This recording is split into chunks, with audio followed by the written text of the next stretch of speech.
Welcome, everyone. My name is Johanna, and welcome to DataTalks.Club. And DataTalks.Club turns 3 today.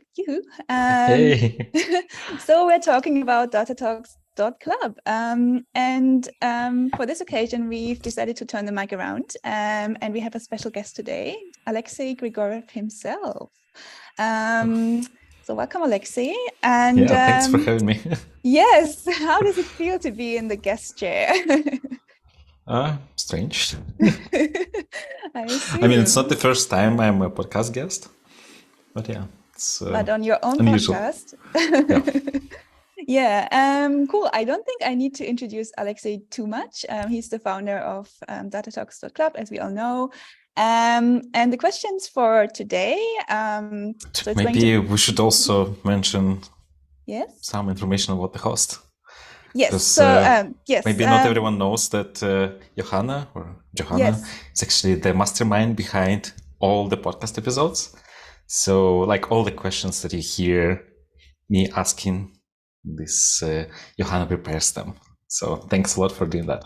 Yeah, no problem. It's actually quite fun sometimes to re-listen to the actual podcast because I prepare the questions and then, see what you make of it. Sometimes you stick to them and sometimes you just, sway. Yeah. No, it's been fun.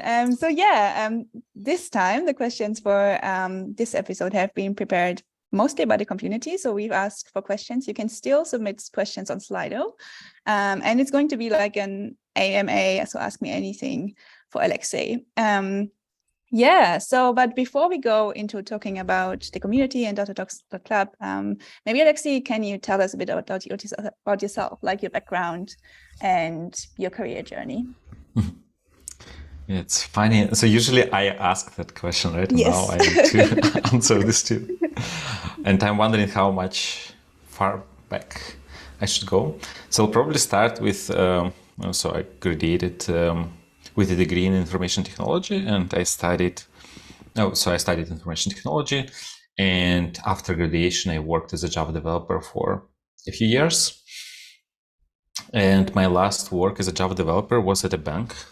It was a Swiss bank, and they have highly regulated processes for everything. So while the job was interesting, it was also sometimes mundane and like kind of boring. And I thought, okay, like, did I study for 5 years to do Java?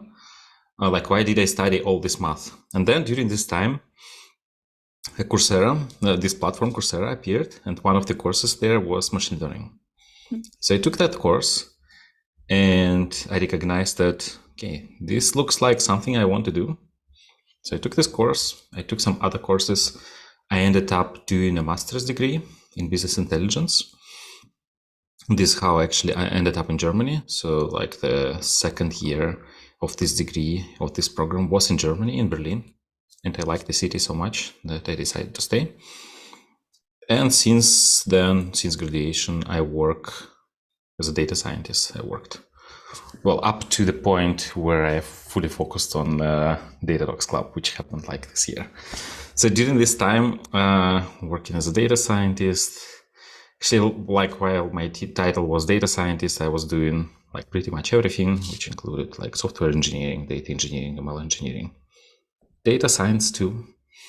But funny thing is like my last work was at OLX. I worked there for 4.5 years. And over this period, I trained a model only once. Wow. So, yeah.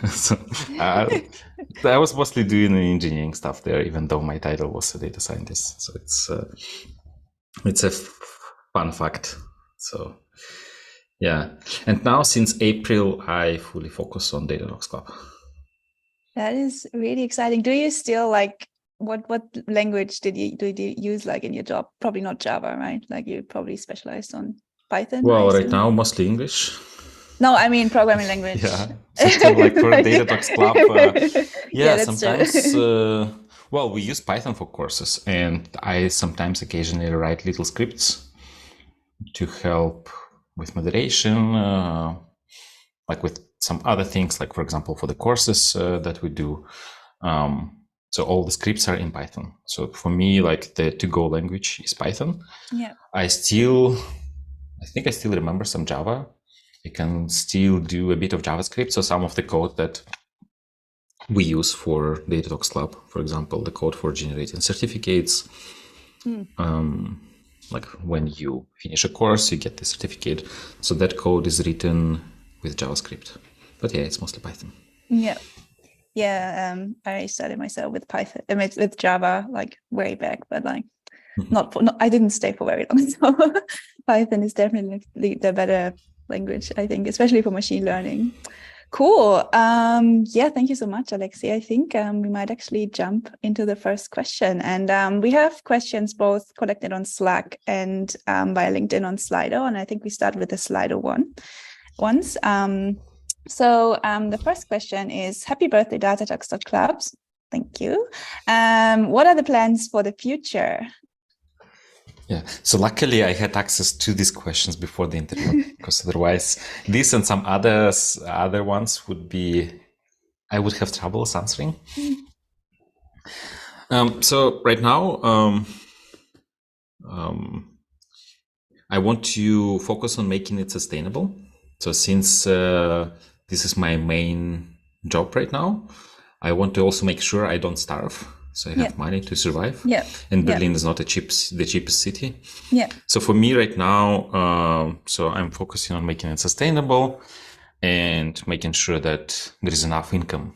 So for me and for the team, so there are also two people working for DataTalks.Club. Yeah. Francis and Valeria. So Francis is the community manager. So he takes care he's basically running everything behind the scenes. Like all the events are organized by him. Like all the YouTube videos are published, like when we need to publish something or edit.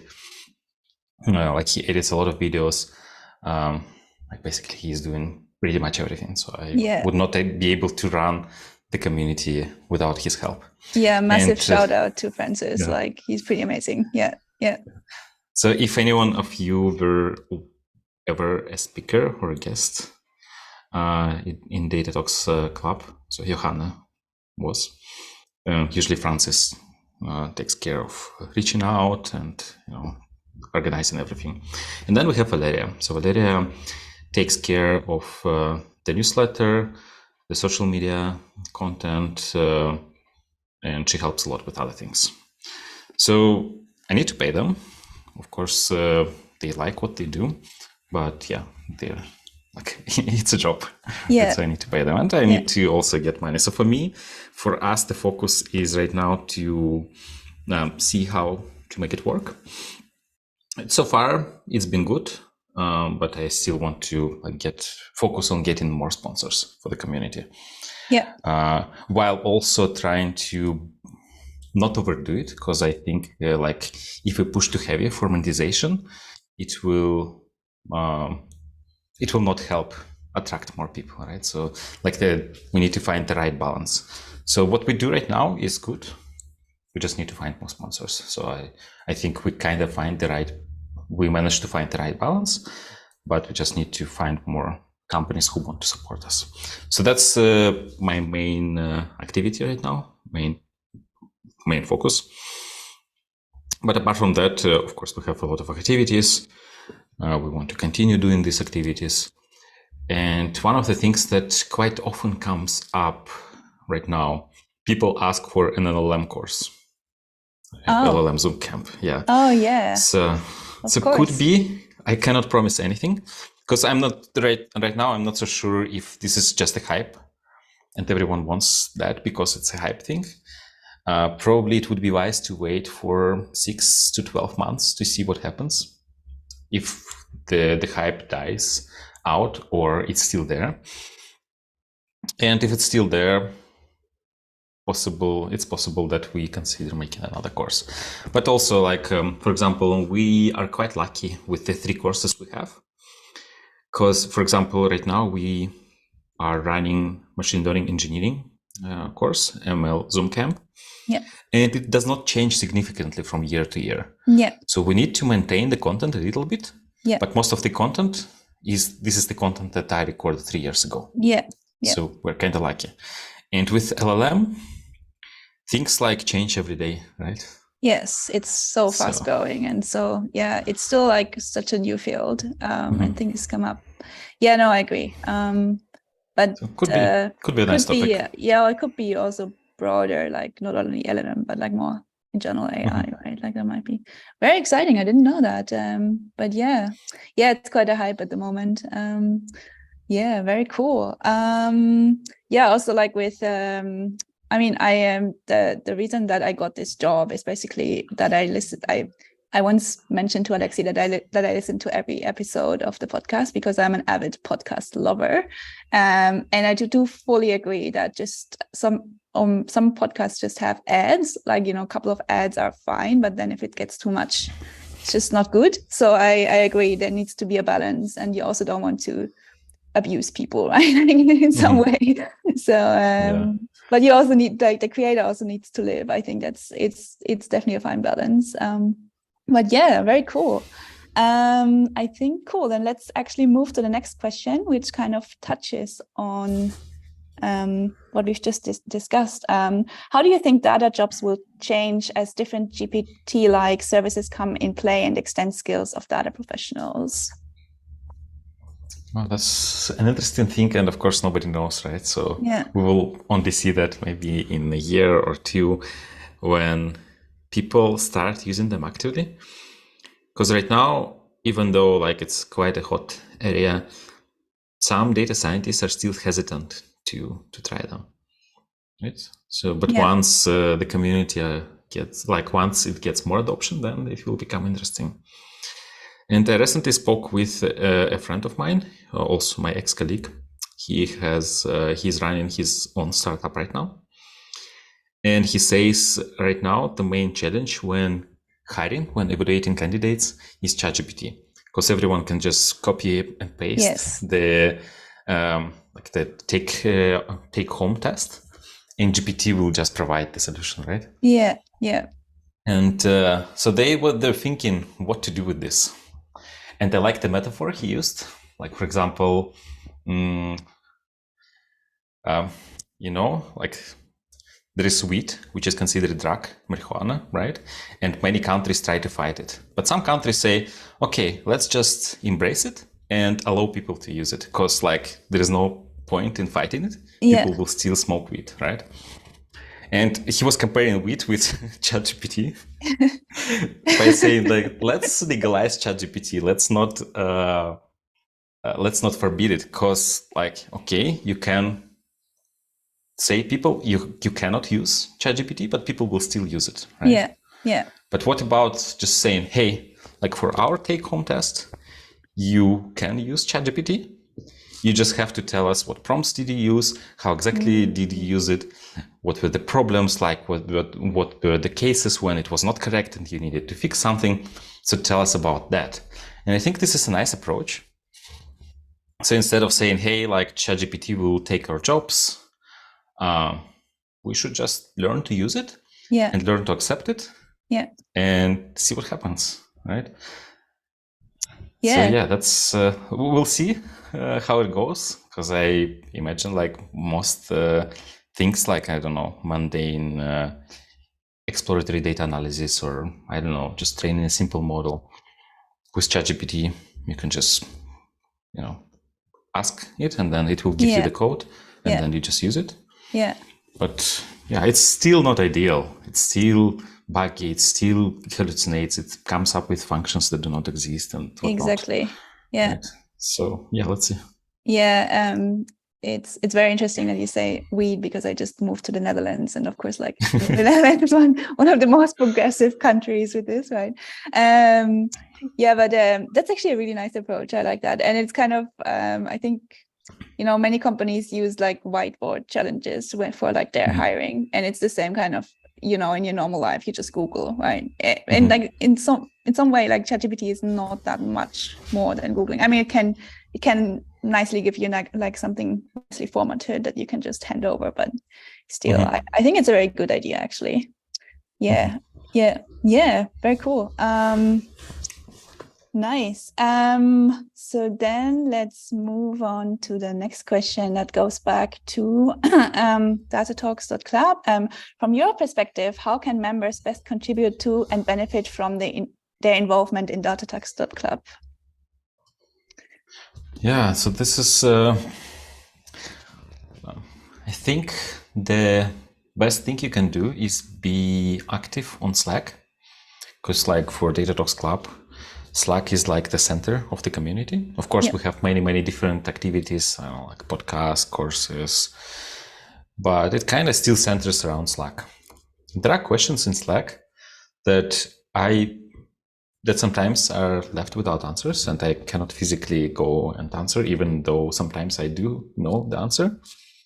I cannot just go and answer that. And it's already happening to a pretty large extent. I see a lot of community members jumping on and answering questions. So if more of us do that, I think the world will become a better place. And actually, like, why I suggest that, of course, it's good that you help. But I look back at my career and I think about things that helped me in my career.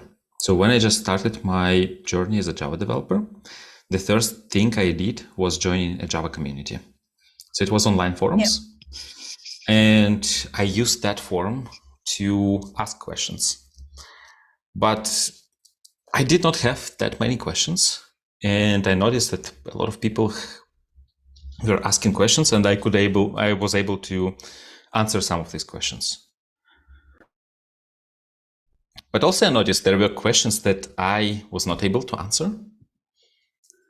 And some of these questions were interesting. And I thought, like, how about I do a bit of research and find out how to actually answer these questions. Wow. So I set aside like half an hour every day to do that, to help people.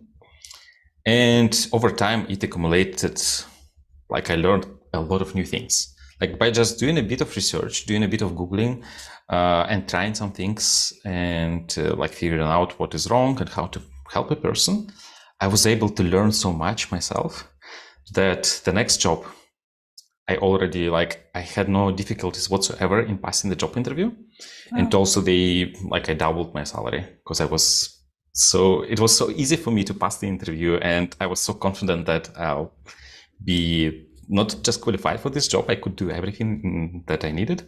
So, and it's because of the communities, right? And the same thing happened when I became a data scientist. So for my first, when I got my first job as a data scientist, I also joined the data science community. And I was doing the same thing. So I was just hanging out it was a Slack community. So I was hanging out in this Slack community. It was a Russian-speaking community called Open Data Science, which actually inspired me to create DataTalks.Club. I think one of the questions is about that. So I'll probably talk about that later. And so I was just hanging out there, asking my own questions, but also helping others. And it helped me too. Like it helped me tremendously. So what you can do to benefit from the involvement in the community is just go there and ask questions, even though maybe you don't know the answer, right? And you can add a disclaimer. Hey, I have not dealt with this myself, but I did a quick Googling and this is what I found out.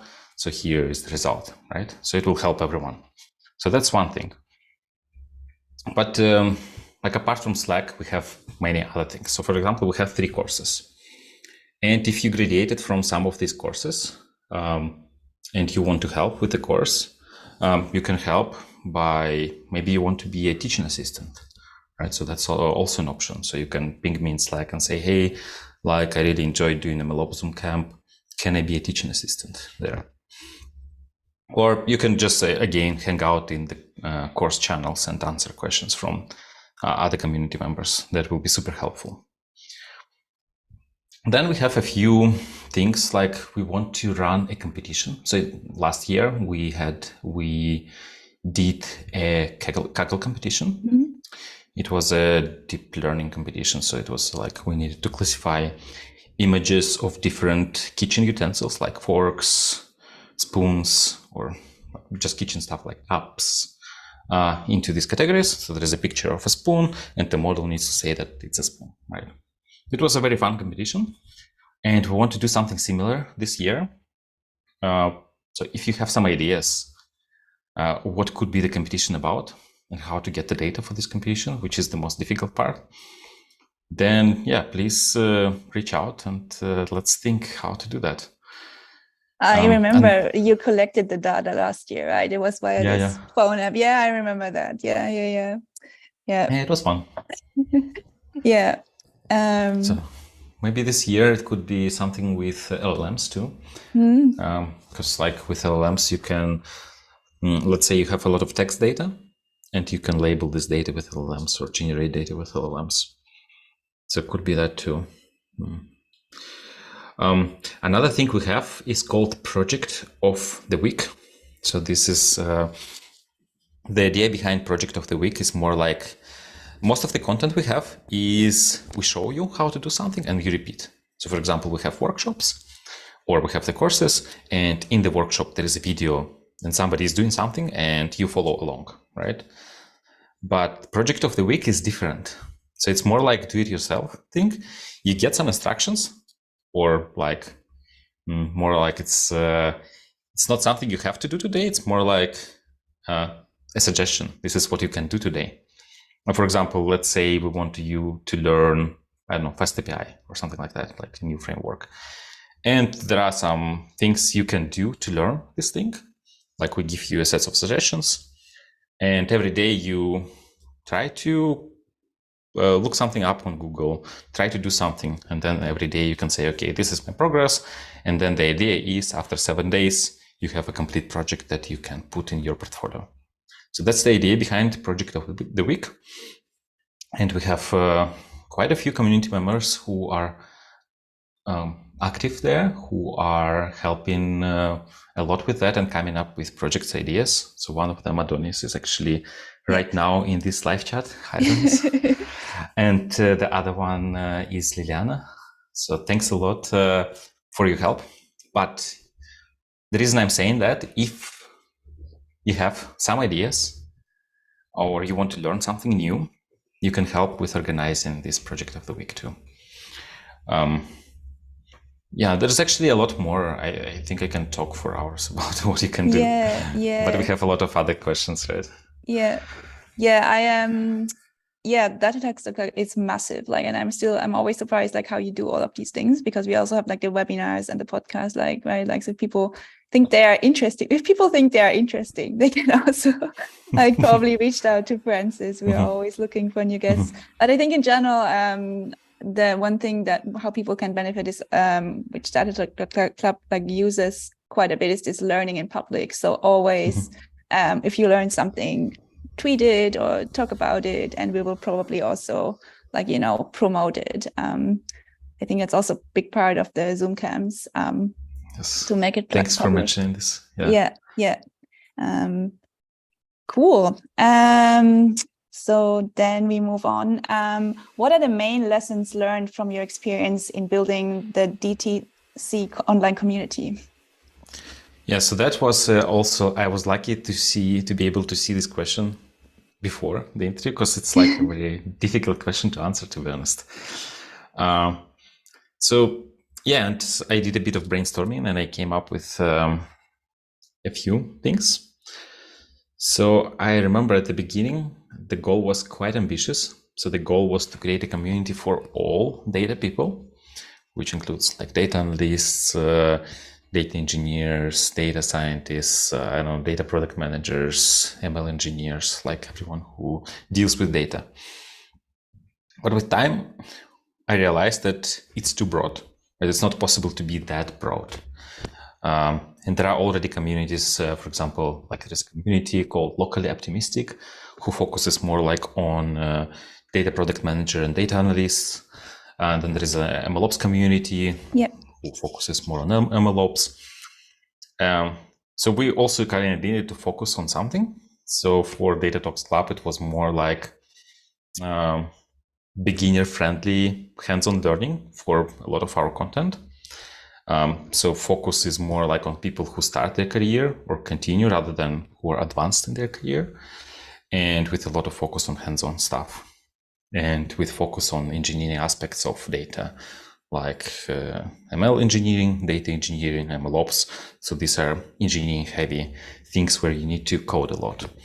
And our podcast is still kind of, well, it's not so super technical, but still we talk about like careers and things like that, that also appeal more to like maybe beginner and intermediate level of audience rather than like professionals. Yeah. So I guess with time we actually found some focus. Yeah. But still, yeah. So one of the lessons is like you cannot be too ambitious. You need to focus on something. Then another thing is moderation. So I did not expect that moderation would take so much time. Like there was a funny story that a few times people tried to use the community as a dating app, as a dating website. What? I don't know if there were any success stories, but I know that there were unsuccessful stories when ladies in the community did not like the attention they received from some community members. And yeah, of course, this is not why you join a professional community, to get private messages saying, "Hey, cutie, how about a date?" Right? Oh my God. So yeah, I had to deal with this stuff. So maybe there was a successful case, like a love story, but I'm not aware of that. Most of the time it was unsolicited attention. Oh my God. Yeah. And like in general, moderation is like people are trying to promote their services, either in public or in private messages. And in private messages, it's more difficult because I don't see that, right? Yeah. So in public, I can just remove the post. Yeah. But if somebody is trying to send unsolicited promotion through direct messages, it's very difficult to catch that. So sometimes they send this promotion message to me too, and then I know what to do, right? But if they're careful and say, okay, like this person is an admin, I will not send him a message and send to like other people, then yeah. So please, like if something like that happens, please let Francis or me know about that, and we will ban this this person, because it's against our community guidelines to send us unsolicited promotional messages in DM. Yeah, but I also did a bit of automation with that. So when somebody joins the general channel, when somebody joins the community and immediately jumps to the general channel and posts like a big promotional message, I already have a script, a bot that removes that and sends an automatic direct message to that person saying, hey, it's against the rules. We have these channels. This is how the messages should be formatted, like if you want to publish something.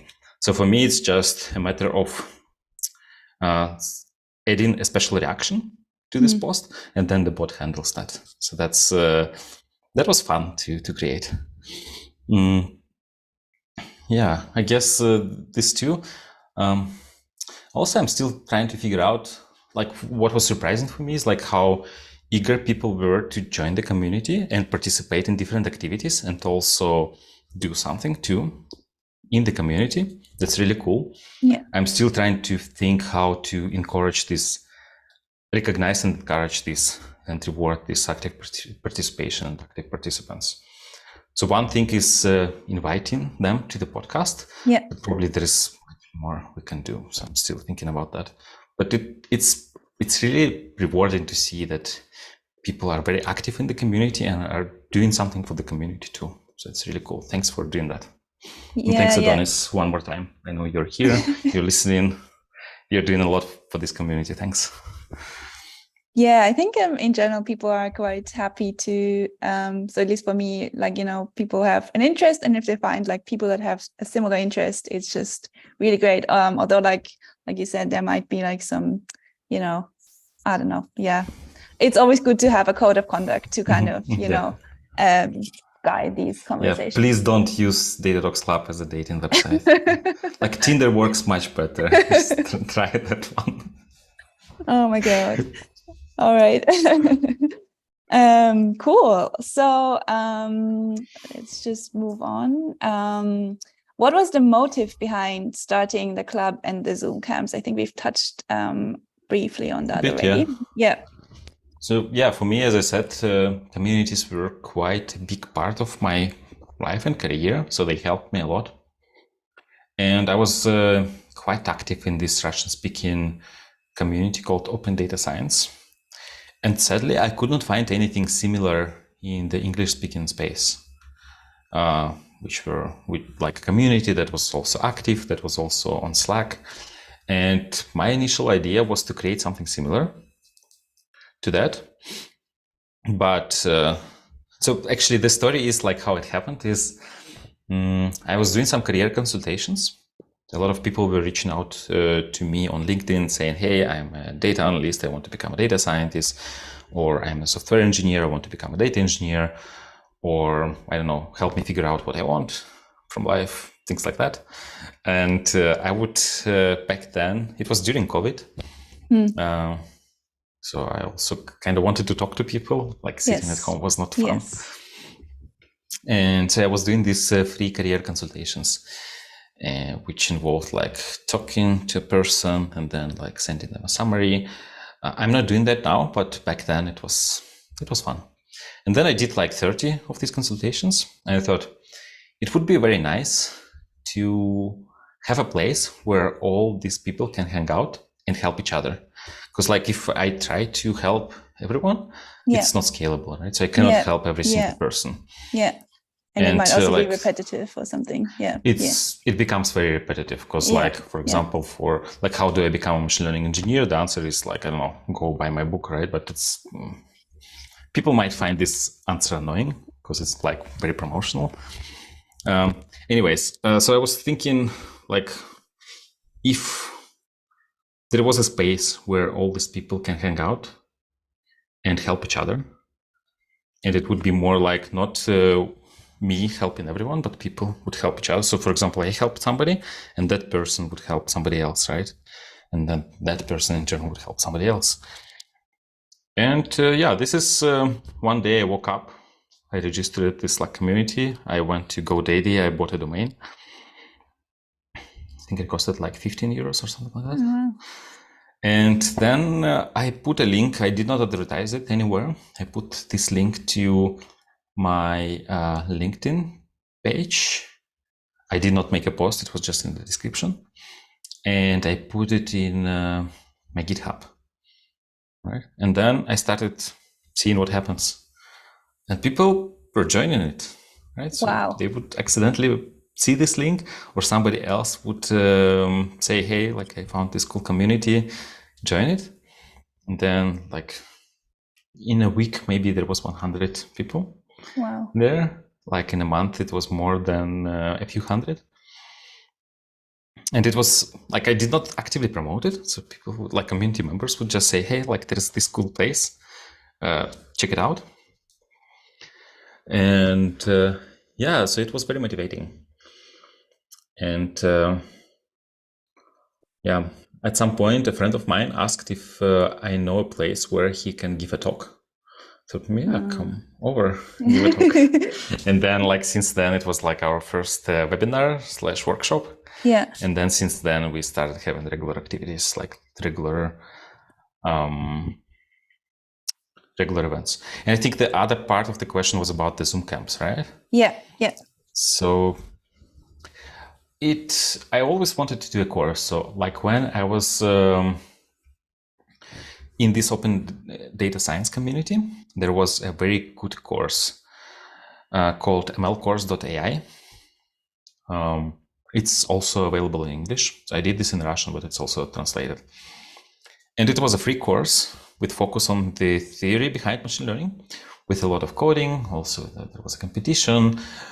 And it was so well organized. And the main thing that I liked about that was that it was community driven.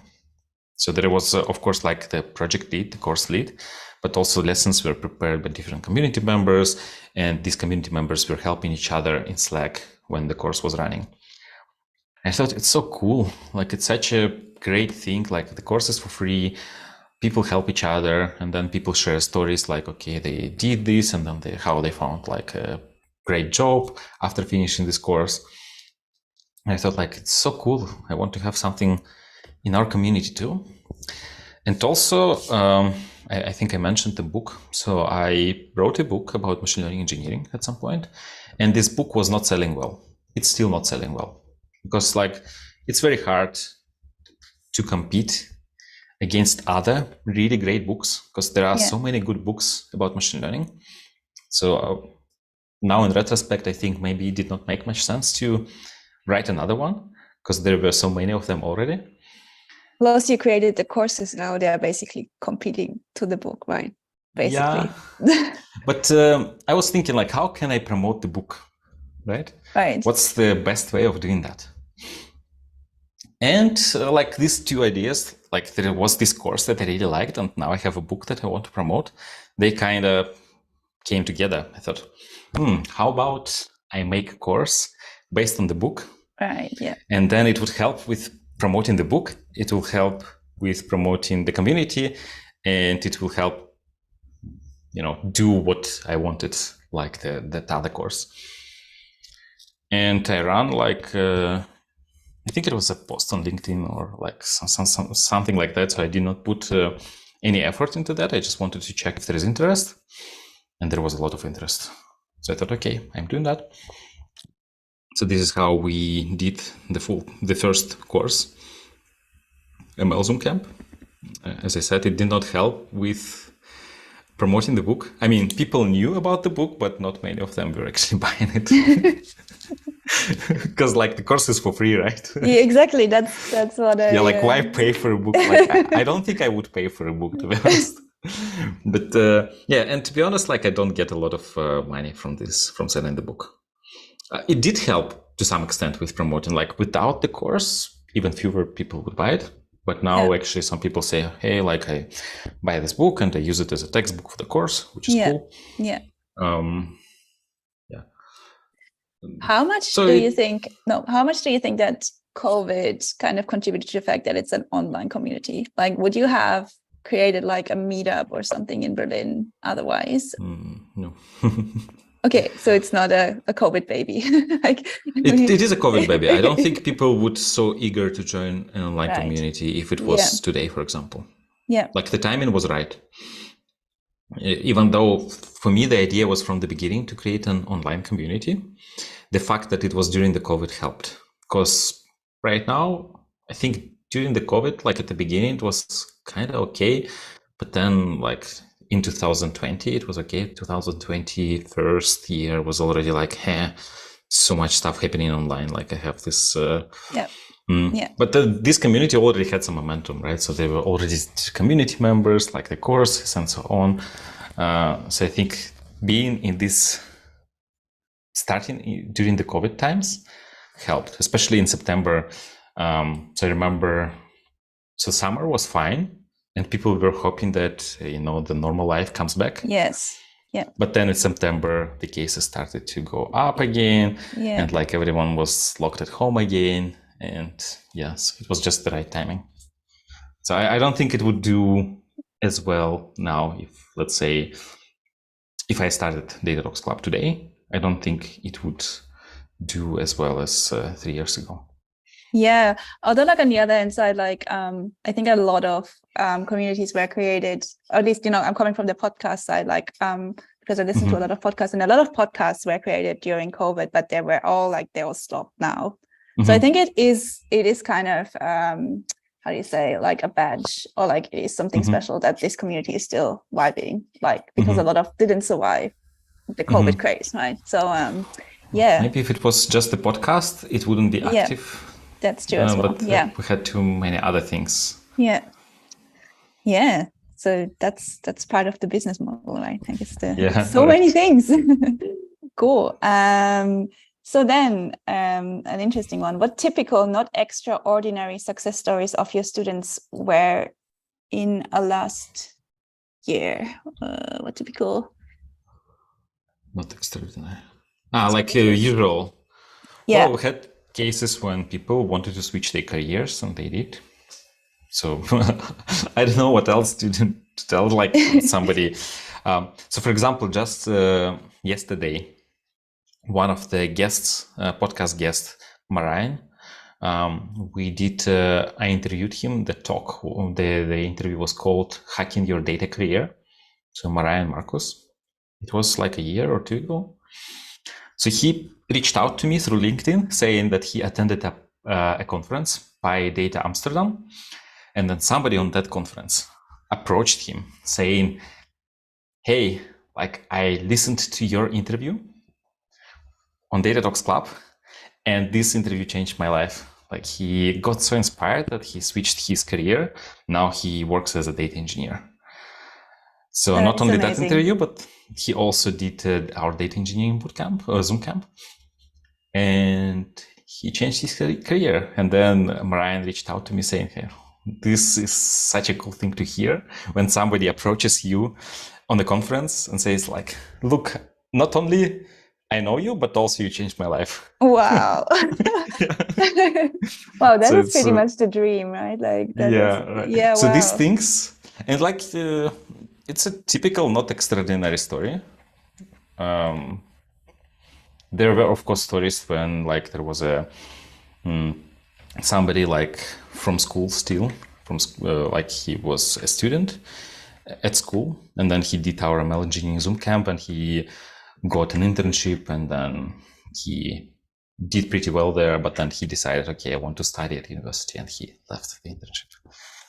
So I think it's pretty cool when people earlier in their career, like even before the university, already have access to materials like that, can learn something, and then already be ready to do a job, right?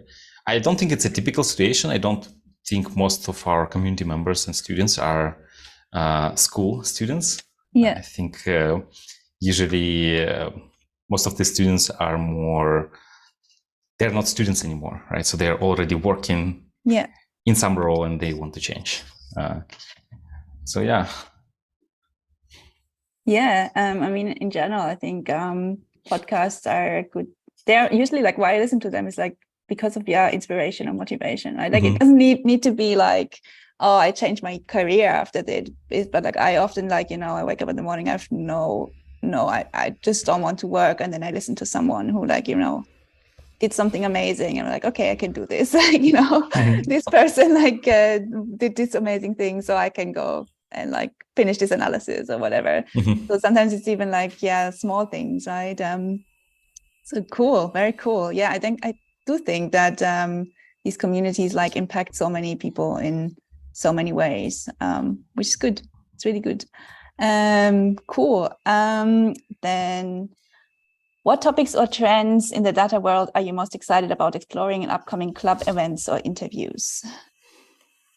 So yeah, the thing with me is I'm not really interested in chasing hype topics. That's why only like 1 month ago we had our first interview about LLMs, which was super late for like considering how long ChatGPT has been around. So we were super late to the party with an LLM interview.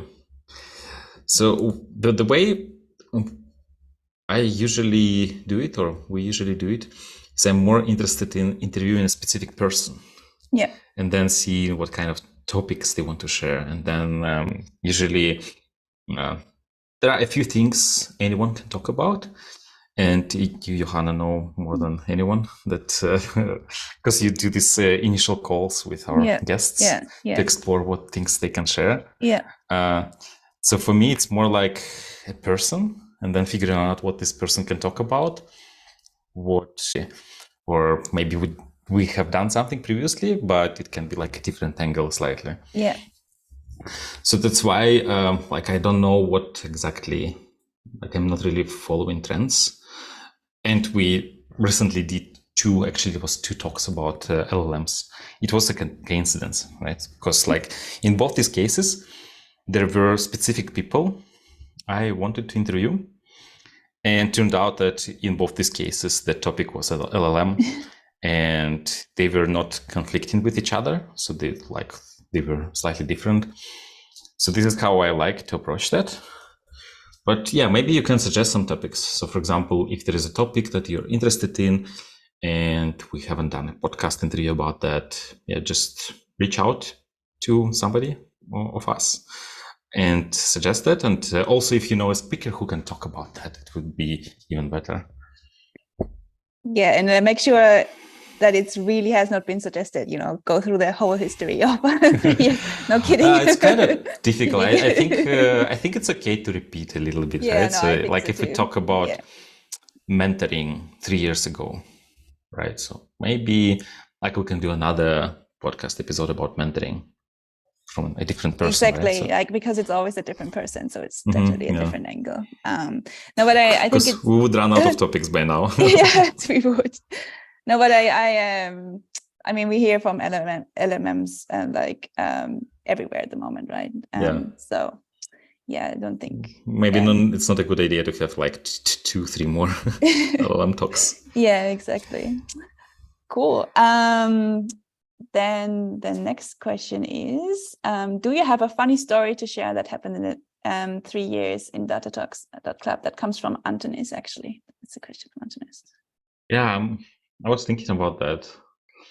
I don't know, for me, the most funny story was like that people considered using DataTalks.Club as a dating website. Like, I could not even imagine that this would happen. Yeah. Right? It just did not occur to me at all that, of course, I did not think of putting this on the website or in our code of conduct, in the community guidelines.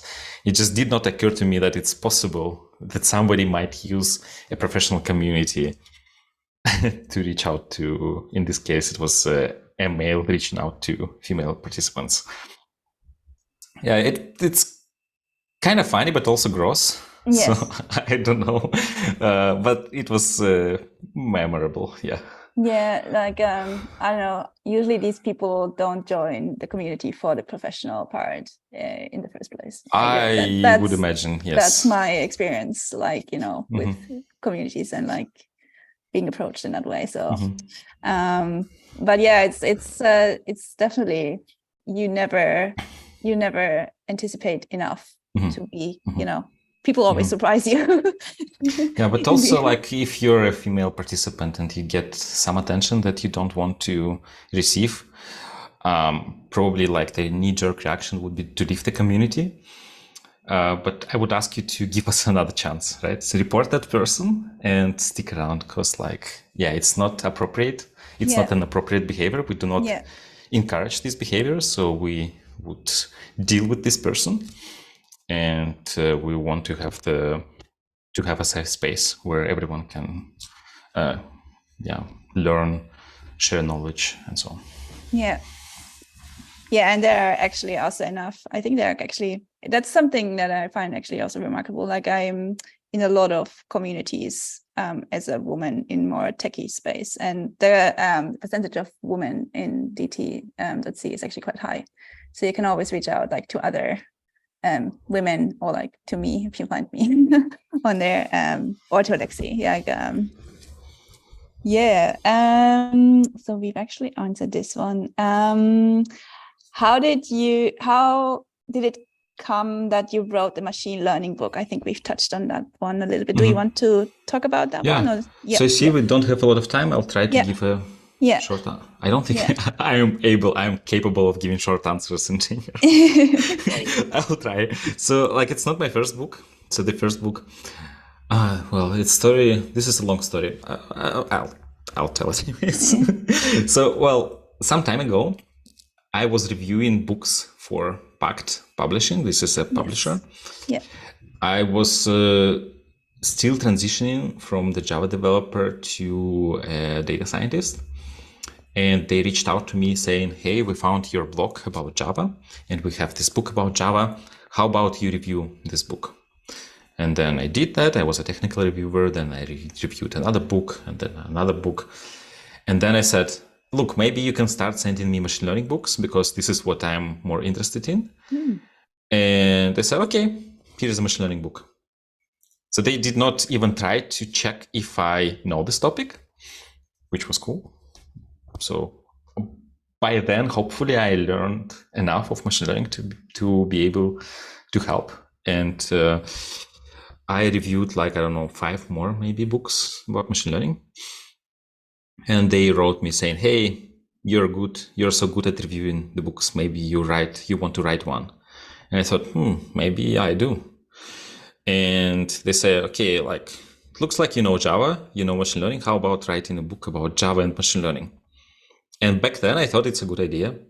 Don't do that. It's not a good idea.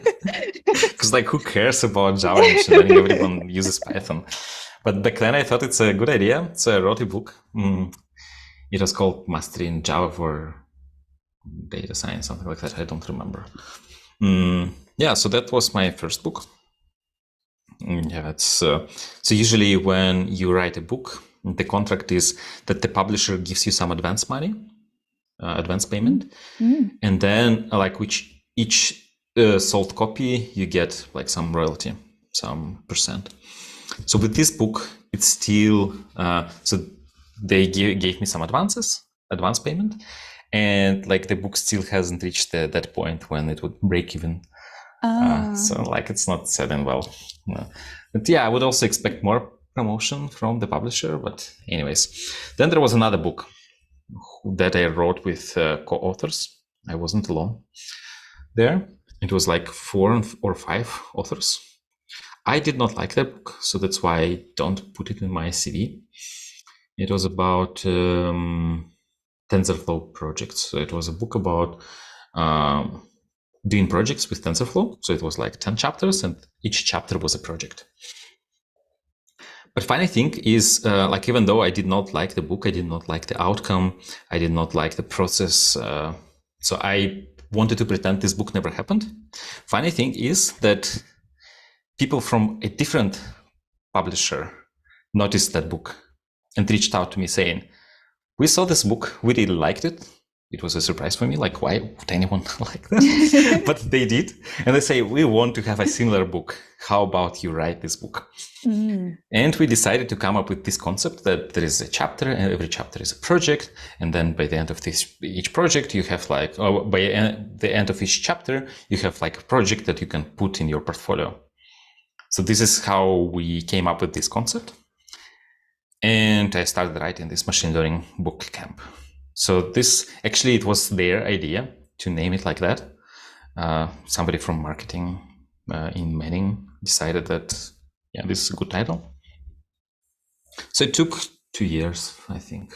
So the Manning is really, they put a lot of effort in making sure that book has very good quality. So it was very painful. Yeah.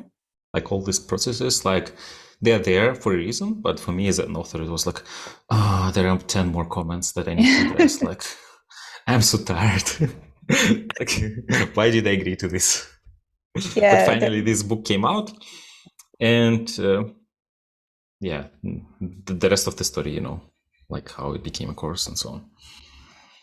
That is pretty amazing. I didn't know that, but it also seems that your blog was kind of the starting point. So maybe and it was in Russian. I don't know how they found it. Oh my God! So is that the take home? If you want to start with publishing, start with a blog, maybe.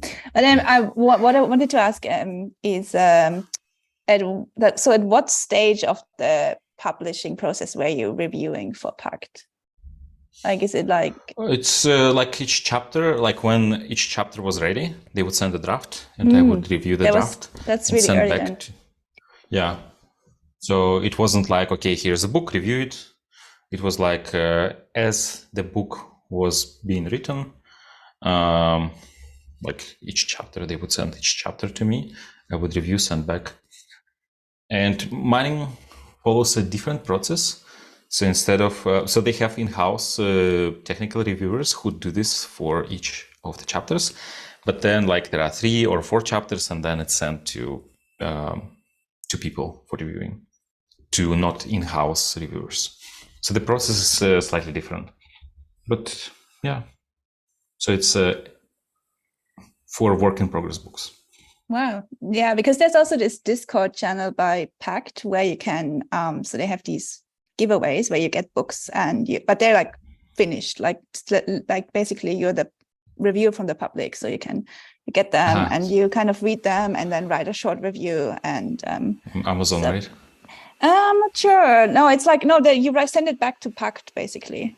So you send it back to them, and they just need it. So it's the last stage before it gets published, basically. Okay. So they solicit like feedback from the community, basically. But it's a good way to get like books for free, basically. So I've done that a couple of times, so that's why I was interested. Well, there are good books on Pact. Yeah, so definitely. Yeah. Definitely. Maybe we have like time for one last question. What do you think?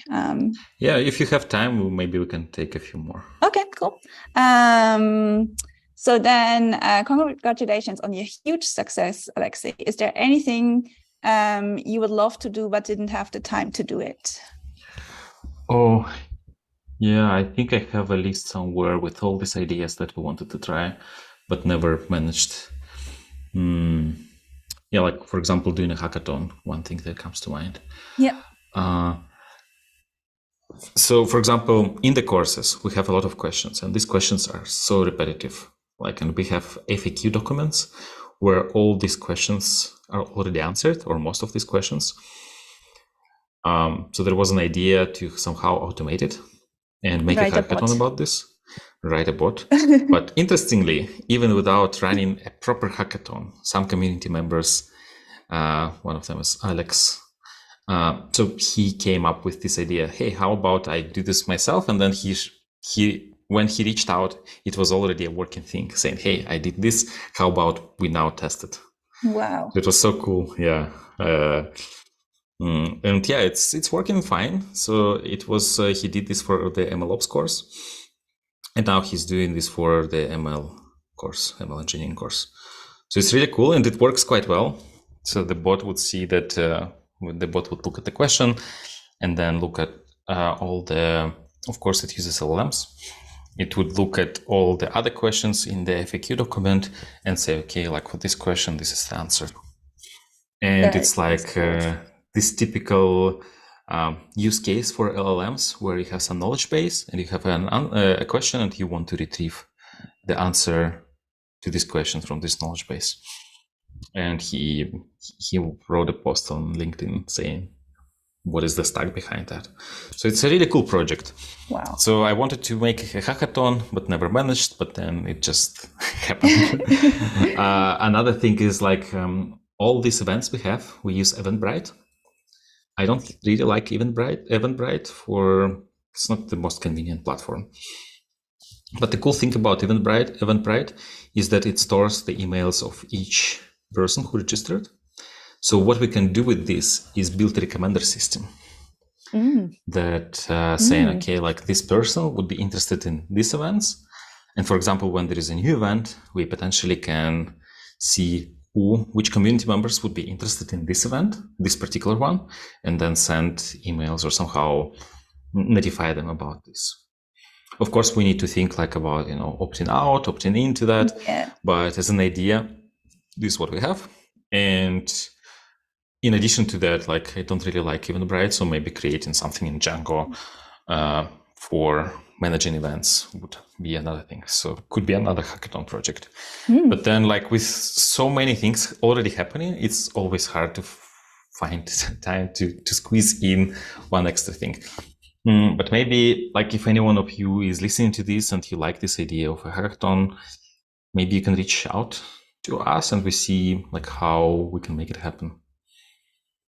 Yeah, hackathons are also, they're amazing, but they're just they're the epiphany of time intensive, right? Like because you sign up for a couple of days, basically, right, of your life, if you want to do it like that. But they're very cool. I've done several hackathons and I love it. But like, yeah, it's definitely easier when you're a student because then you can just be missing. So maybe we can do one more question. Yeah. Let me just. How do you evaluate the success of the efforts of the initiative and purpose? Okay, there are a few metrics that I look at. So in terms of bringing money, the most how to say, the most effective thing is our newsletter. So if you're subscribed to our newsletter, you probably saw that there is a sponsored block in the newsletter.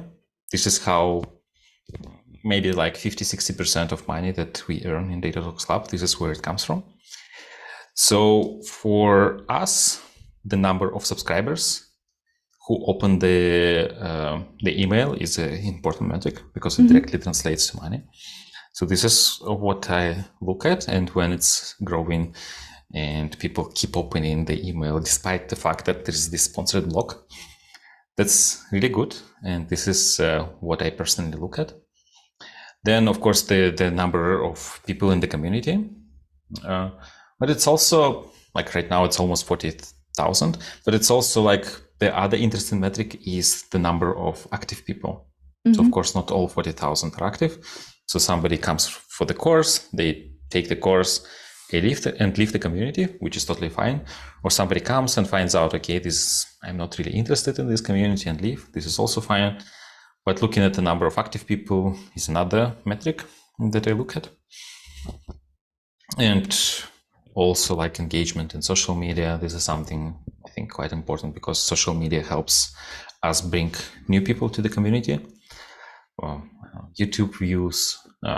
So if content is interesting, usually a stream has more views on YouTube than like non-interesting content. So then we get these signals to see like what really resonates with the community. So yeah, and then again, another big thing is, do sponsors willing to give us money, right? Yeah. So do they find this community attractive for them to actually give us money? That's probably the main success criteria, I would say. So if they do, then we're doing something useful because there are companies who want to support us. Yeah, very cool. So I think we have maxed out the hour. There's 2 more questions left, but maybe you can answer them in Slack or something. Maybe. Yeah. Cool. That was really super interesting. I've been around for quite a bit, but I've learned a lot. I hope it was interesting to the community. Thanks everyone for submitting your questions and for the participation. And next time you will see Alexey again in the kind of host chair, and me behind the scenes probably. Totally, and probably we need to invite you for another interview. Oh yeah, I can talk about. It's been a while. It has been a while, and I can talk about like the liberal weed kind of policy in the Netherlands. Okay, that would be unusual but interesting. Okay. Thanks, Johanna, a lot for joining us today and being the host for this interview. It was very fun. It was a lot of fun. Cool. All right.